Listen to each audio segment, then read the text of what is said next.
Yeah, the limitation of iPS model is that the iPS model is well mimicking a fetal stage of the cells.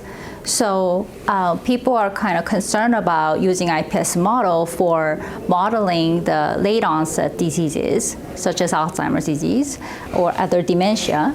So by having, and it is possible that having pure cell that actually mimicking fetal cell.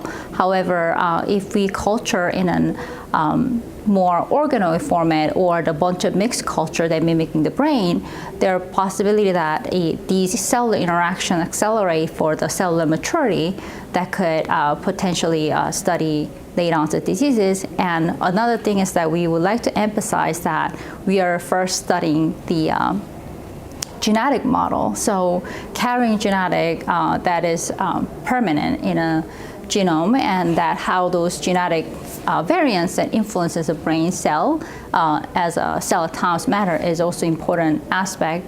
And by having that baseline level already different from the control group, that when they are facing the more challenging environment, that they could accelerate the disease-related phenotype as well as aging aspect.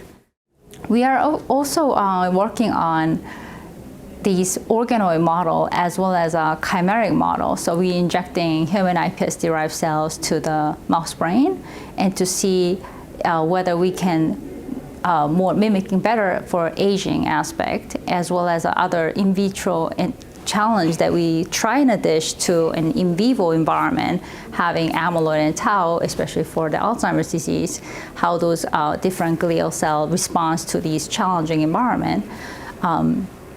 So in the future, once we have developed complete sets of organoid or the chimeric model, that's the way to go for looking at the whole aspect of a human brain.